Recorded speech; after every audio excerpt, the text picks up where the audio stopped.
নমস্কার, today story নববর্ষের আড্ডা। আর নববর্ষের আড্ডায় এই মুহূর্তে আমরা আছি কলকাতা ক্যান্টিনে এবং আজকে এই মুহূর্তে আমরা আছি বিশেষ অতিথি আমাদের শ্রুতি। কাটোয়ার টু কলকাতা এই যে জার্নিটা, সেটা কেমন আছে? জার্নি মানেই তো সেটা স্মুথ নয়, সব সময় আপস এন্ড ডাউন থাকে। আমার ক্ষেত্রেও সেরকমই ছিল, তবে যেটা ছিল সেটা খুব দরকারি ছিল। তোমার এই টলিউড ইন্ডাস্ট্রিতে আসা এবং তুমি ভীষণভাবে একজন সাকসেসফুল অভিনেত্রী, এই মুহূর্তে কি বলবো?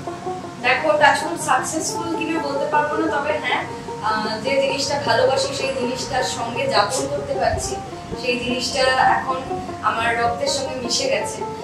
অভিনয়ের সত্তাটা যে অভিনেতা সত্তাটা যে নিজের মধ্যে ছিল, সেটা বুঝতে অনেকটা টাইম লেগেছে এবং যখন বুঝতে পেরেছি যে অভিনয়টাই আমার ডেস্টিনি এবং সেটা নিয়ে নারিশ করা, সেটাকে নিয়ে নার্চার করা, সেটার জন্য তো ইন্ডাস্ট্রিকে অনেকটাই ধন্যবাদ। এবং ব্যারিয়ার্স না থাকলে পরে মনে হয় যে কোনো কাজই সেরকম ভাবে মনের মতো হয় না। সবকিছু যদি ইজিলি আমি পেয়ে যাই, তাহলে সেই জিনিসটার মধ্যে কোনো মানসিক আরাম নেই। তাই আমার ক্ষেত্রেও সেইটাই বলবো যে যা কিছু ছিল খুব দরকারি ছিল।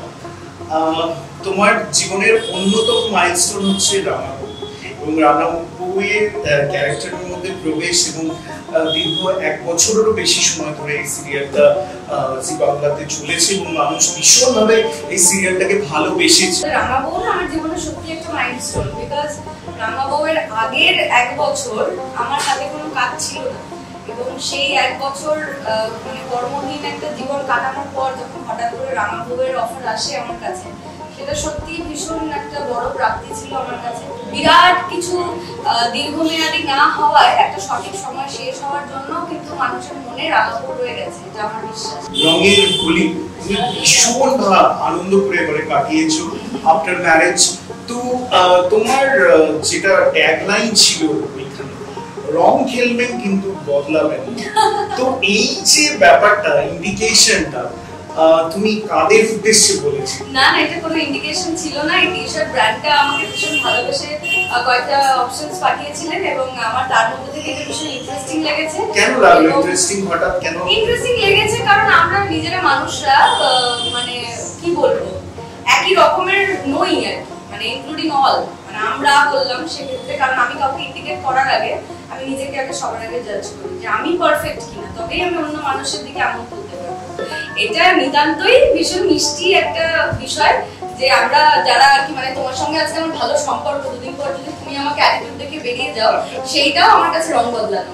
তাই আমার তোমার কাছে রিকোয়েস্ট করবো যে রং আমার সাথে খেলো, প্লিজ বদলাবে না। আমি এইবারের যে প্রশ্নটা করতে যাচ্ছি তোমাকে, সেই প্রশ্নের মধ্যে রং তো আছে, তো রং আছে বলেই আমি তোমাকে জানতে চাইছি, দিদির আমলে তুমি কি বিজেপি করছো? এটা তো নববর্ষের আড্ডা, আবার দিদির আমলে বিজেপি? আমি একটু তোমার কাছে জানতে চাইছি, আমার দর্শকরা জানতে চাইছে যে শ্রুতি আবার কোনো পার্টি পলিটিক্সে জড়িত? না, আমি অভিনেতা, আমি অভিনয় করতেই ভালোবাসি, আমি শিল্পী, আমি শিল্পের সঙ্গে থাকতে ভালোবাসি। আমার কম্য নয়, আমার অত ক্ষমতা নেই, অত বিদ্যে বুদ্ধি নেই। আমি যারা কাজ করছেন তারা ভালোবাসাহীন আমার তরফ থেকে, আমি যেটুকু পারি আমি সেটুকুই আপনাদের বলতে পারি। তুমি খুব সম্প্রতি বিশিষ্ট অভিনেত্রী রাখিজির সঙ্গে কাজ করো, কেমন ছিল সেটা? সত্যি কথা বলতে আমার এই বছর 28 বছর হবে আর কি। তো এই 28 বছরে যে কটা বছর আমি অভিনয় করছি এবং অভিনয় বাদ দিয়ে যে সময়টা থেকে আমি থিয়েটার করছি বা নাচ করতাম, প্রত্যেকটা যতদিন ধরে আমি শিল্পের জগতে আছি, মনে হয় আমার কাছে অন্যতম একটা পাওনা হচ্ছে রাখি গুলজার ম্যামের সঙ্গে কাজ করা। এবং সেটা একদমই সম্ভব হতো না যদি না শিবুদা বা নন্দিতা দিয়ে আমাকে কাজ করতেন। তো এটা ওনার সঙ্গে কাজ করার আগেও আমি যাদের কথা না বললেই নয়, সেটা হচ্ছে দাদা এবং দিদি। ওই দুজন আমাকে যে ভরসা এবং বিশ্বাস করে এরকম একটা গুরুত্বপূর্ণ চরিত্রে কাস্টিং করেছিলেন, তার জন্য আমার সশ্রদ্ধ প্রণাম আপনাদের দুজনকে। আর রাখি ম্যামকে নিয়ে আলাদা করে কিছু বলার নেই, এটা একটা আমার কাছে একটা অন্যরকম অনুভূতি। প্রথম ব্রেক জীবনে ছবির কাজ, এবং সেটাই এত বড় একজন অভিনেত্রীর সঙ্গে। একটা মুহূর্তের জন্যও কিন্তু প্রোডাকশন হাউস থেকে বুঝতে পারিনি যে আমি প্রথম কাজ করছি বা আমি একজন নিউ কামার। তো সেই সম্মানটা পেয়েছি এবং সম্মানটা পেয়েছি বলে সম্মানটা করতেও আরো বেশি করে ইচ্ছা হয়েছে।